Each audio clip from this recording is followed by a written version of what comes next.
Saya lahir dari keluarga Kristen. Semua saudara-saudara saya percaya pada Tuhan Yesus. Terutama mama saya sangat taat dan cinta sama Tuhan Yesus Kristus. Hanya saya salah pergaulan, berada dalam lingkungan yang salah sejak kelas 2 SMP sampai dengan kuliah. Kisaran tahun 80 sampai tahun 90. Itu saya bergaul dengan orang-orang yang tidak benar, jauh dari Tuhan. Semua hal-hal perbuatan yang melanggar hukum, yang tidak berkenan di hadapan Tuhan, saya jalani. Sejak kelas 2 SMP saya tidak kumpul dengan keluarga atau orang tua, saya ikut nenek. Jadi sejak SMP kehidupan saya diisi dengan berantem, berkelahi, kemudian hal-hal kriminal itu terus berlanjut sampai saya kuliah di Jakarta dengan tingkat pergaulan yang makin tidak benar seperti kriminalitas, kehidupan malam, bergaul dengan hal-hal yang dunia hitam kalau orang bilang. Itu berjalan terus, jadi kehidupan saya benar-benar jauh dari Tuhan. Tapi saya merasa bangga karena teman-teman saya sendiri orangnya tidak pernah punya rasa takut. Didukung oleh teman-teman di sekitar saya, baik itu para preman, para aparat. Pada saat itu saya merasa bangga dengan mengandalkan kekuatan saya, keberanian saya, dan mengandalkan kekuatan teman-teman saya. Tahun 90 Tuhan ubah segalanya. Jadi tahun 90 di mana saya pada saat itu harus drop out kuliah karena pergaulan saya yang tidak benar. Di saat itu saya terpuruk, saya bingung, saya harus bagaimana, masa depan saya bagaimana, saya tidak tahu, seperti orang linglung. Di situ saya benar-benar terpuruk. Saat saya merasa bangga Tuhan bisa izinkan saya jatuh tidak berdaya. Di saat saya terpuruk itu sekitar tahun 90, saya dipertemukan dengan seorang penolong yang mengasihi saya, menerima saya apa adanya, yang sekarang menjadi istri saya. Tahun 92 kita menikah. Kita jalani hidup apa adanya, sangat memprihatinkan khususnya dalam hal ekonomi. Tidak memiliki apa-apa. Tapi Yosi sabar, setia. Dari tahun 92 kita jalani terus sampai dengan tahun 94. Kita hidup dalam kondisi sangat memprihatinkan, tapi tidak pernah mengeluh. Dan juga tidak pernah minta bantuan, minta tolong bantuan saudara-saudara famili kita. Kita jalani apa adanya. Masa itu kami hidup susah, benar-benar nggak punya apa-apa. Tetapi bukan materi yang bikin saya stres, namun karena suami saya yang pemarah, temperamen sekali. Untuk hal yang sepele aja, misal pas bangun pagi belum ada kopi di meja, pasti semua pintu yang dilalui itu dibanting-banting. Saya ajak ke gereja, nggak mau, bahkan marah-marah. Ujung-ujungnya ya berantem terus. Jadi berantem itu sudah jadi gaya hidup kita sehari-hari. Sampai suatu kali saat itu saya bisa ngobrol dengan Om Gunawan. Beliau dengan bijaknya kasih saya satu kalimat aja yang simple dan to the point. Jadi sampai sekarang tetap saya ingat dengan jelas. Gini, Yosi, gak ada orang yang sempurna. Kalau mau sempurna, kawin sama Tuhan Yesus. Suamimu gak mau ke gereja, kamu ke gereja apa enggak?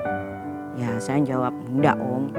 Lah itu, kamu ya harus tetap ke gereja. Yang utama kamu harus terus doakan. Yang kedua jangan dimarah-marahin.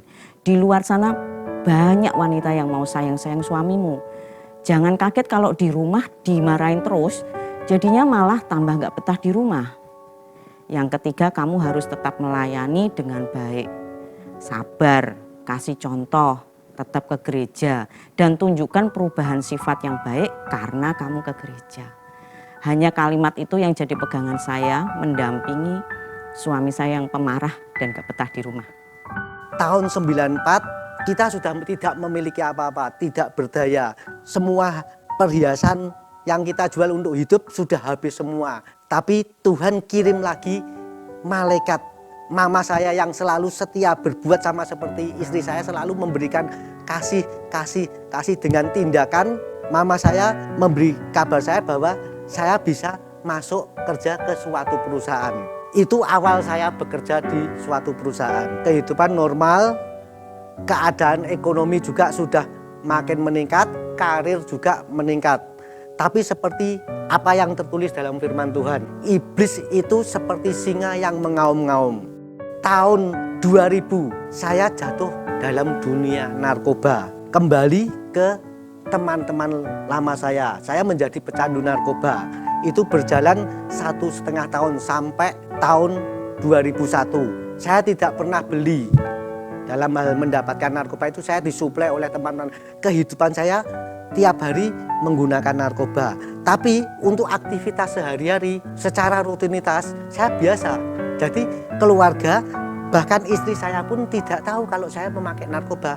Jadi aktivitas saya jalani seperti biasa. Yang membedakan pada saat itu memang dalam satu rumah saya, istri dan anak seolah-olah hubungannya jauh sekali. Anak saya yang pertama itu waktu itu masih usia sekitar 7 tahunan. Kalau mendekat ke saya, langsung saya marahin, saya usir. Jadi saya tidak mau. Saya inginnya menyendiri terus. Nah itu yang membedakan. Jadi hubungannya jadi jauh dengan keluarga. Sampai suatu saat tahun 2001 itu Minggu sore pada saat ibadah kedua saya datang bersama istri hanya untuk menyenangkan istri saya. Tapi Tuhan berkehendak beda.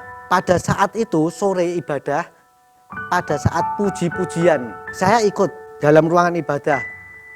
Pada saat berdiri bertepuk tangan, tiba-tiba saya rasakan jadi kayak ada kabut gelap gitu, gelap sekali. Saya kebingungan. Kemudian bangku gereja itu kan di JKI panjang dari kayu.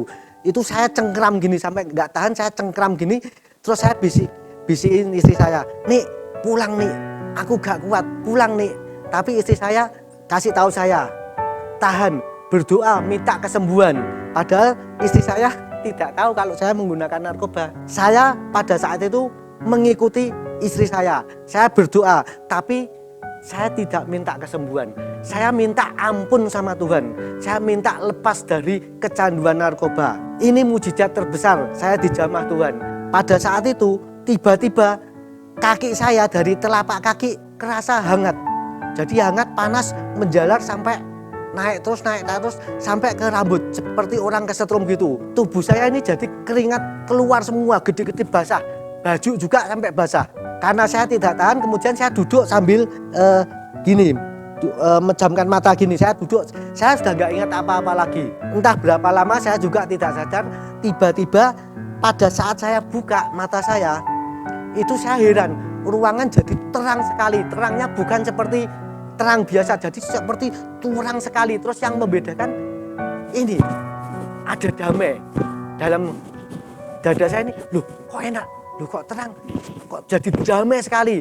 Keluar dari pintu gerbang gereja, kuasa Tuhan bekerja, hilang sama sekali keinginan saya untuk memakai narkoba. Dan sampai detik ini, sampai sekarang ini saya tidak pernah sama sekali. Memang tidak instan, dalam arti itu hari Minggu, hari Senin dan selanjutnya kan pasti ada godaan dari teman, dari apa. Tapi saya tolak sampai sekarang ini, puji Tuhan, semua sudah saya tinggalkan. Tahun 2010 pada saat itu saya ditipu orang dan kita habis-habisan, nggak punya apa-apa sama sekali, benar-benar. Tapi puji Tuhan, pada saat itu saya ikhlas, saya tidak dendam, saya tetap percaya Tuhan.